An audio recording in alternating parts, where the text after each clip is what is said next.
people that rebelled against the system.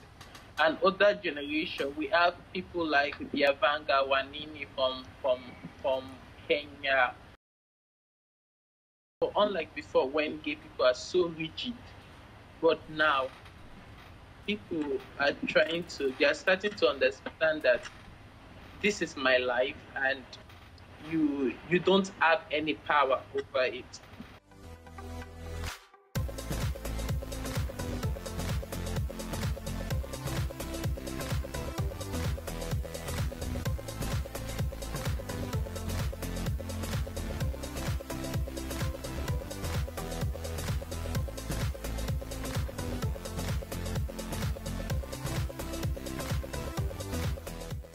So how do you date, or how do most homosexual Nigerians date if they don't want to be online? After, like, you can actually have your conversation on Grindr, then take your conversation somewhere else. You can actually connect. The world is actually becoming a global village, and due to technology, you can easily meet up with people like you. And due to the fact that gay people are no longer abiding to the rules of the society, I will say. It's unlike before. Unlike before, when gay people are so rigid, but now people are they are starting to understand that this is my life, and you don't have any power over it. So I think they tend to, once you have conversation with people on social media, and once you have conversation with people on social media, you tend to connect with them, and once you realize you share the same identity, then you take up the conversation to the next level. I think that's how most of them did. Got it. I have never been in a relationship because I am so strict with myself. I mean, not yet, but one day, right? Yes, I've never been in any relationship before. But that's what I said. But not yet. But hopefully one day you will. Once things pan out. Yes, yeah. That's what I'm saying. Yeah. Okay, good. Good. There we go. We're on the same page. So I got another question, another two questions, and then we'll move on to our T questions. But I know that there's some gay-friendly clubs on the continent. So what does that look like? What are the circumstances of going to the club, to the gay club? Gay what? Going to the gay club. No gay club okay. Well, gay-friendly. Sorry. Clubs clubs that allow people that are friendly with gay people. Gay-friendly, as we call them here in America. Yes, those clubs. Yes, you have some in Nigeria, but I think the situations are different in Nigeria. Yeah, especially in Lagos. I stay in Lagos. I've stayed in Lagos all my life. Lagos is a very classist society. Lagos is very, very classist. Gotcha. So if you really want to be in those secure spaces, secure gay spaces, then it will be in a different place entirely, where you have to spend a lot of money to get to, and where you have to spend a lot of money to stay in. It is classist, and the system tends to favor rich gay people. Got it. Yeah, makes sense. If you got the money, then you can make. So you can make. If you have the money, you can. If you got the money, yes. If you got the money, you can actually not like you can actually come out and be openly gay if you are not brave enough. It's just like your money gives you an edge. Your money puts you in a beautiful place to stay with educated Nigerians. Is it called Victoria Island? People that respect space. People that respect space. So your money puts you in this position where you don't have to get harassed by the policemen. But people that are just like that, constitute 5% of the community here in Lagos, because a lot of gay people can't really afford this thing. So it's very difficult. It's very difficult to have a safe space to ourselves. That makes sense, especially unless you have the money to afford that kind of space. Got it. So it seems that exactly. It seems that around the world. But I strongly believe we shouldn't have to pay to be in a safe space. We shouldn't have to pay at all to be in a safe space. That's true. We have the right to security. Safety should be an 100% thing always. So we shouldn't have to pay so much to be in those kind of spaces, and classism shouldn't have to determine it. Classism shouldn't exist at all. So you can't get a husband and raise a family then? I can't, due to homophobia. I can't. Wow.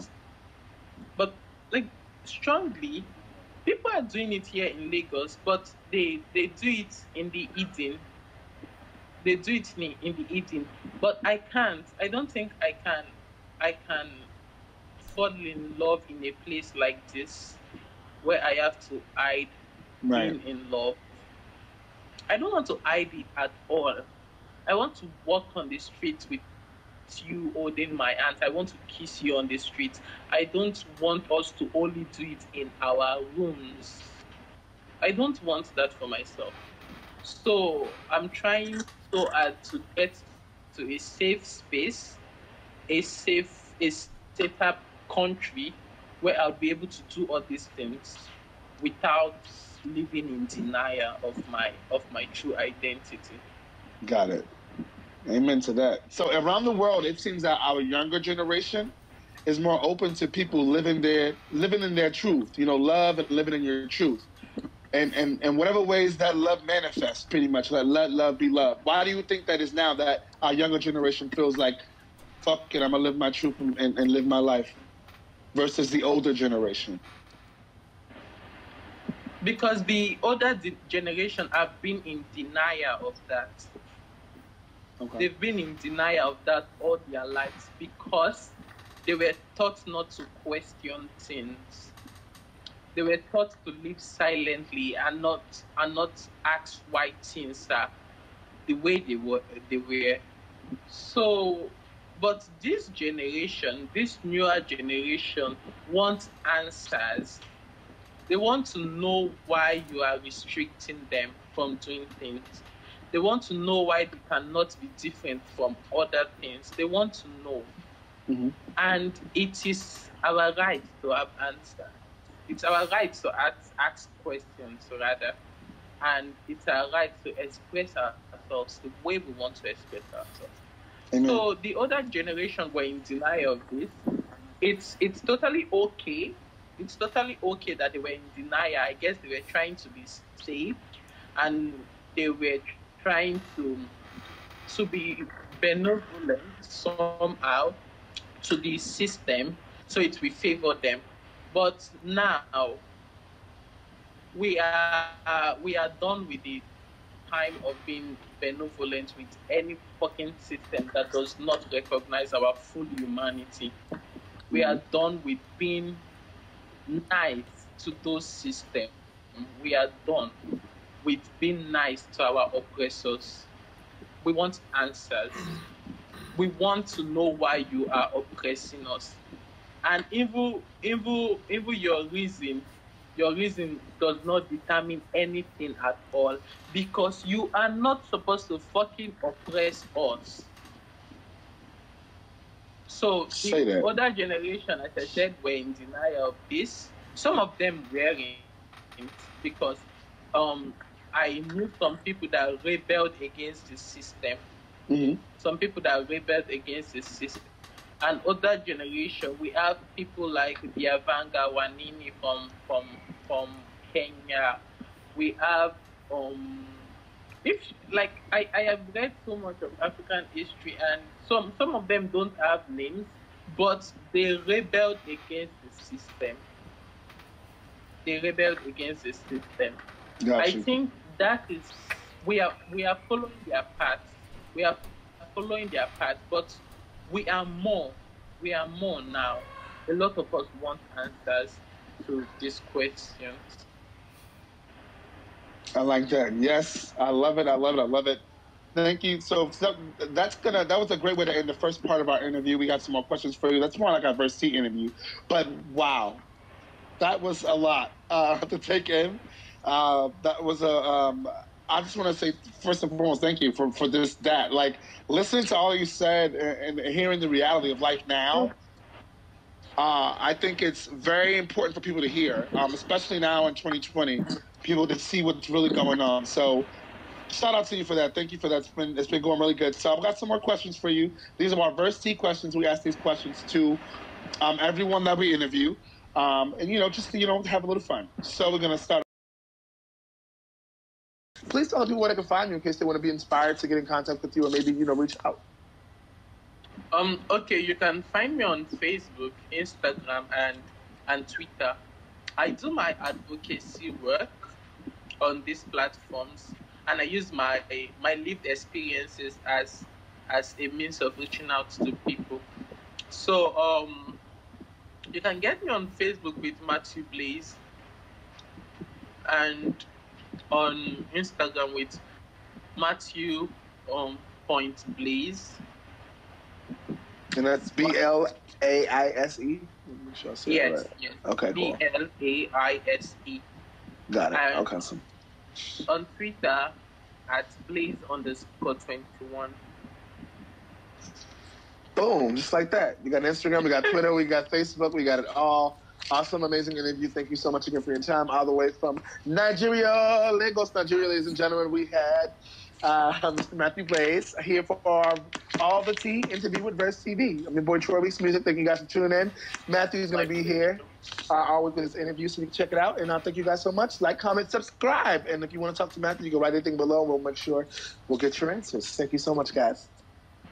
Thank you.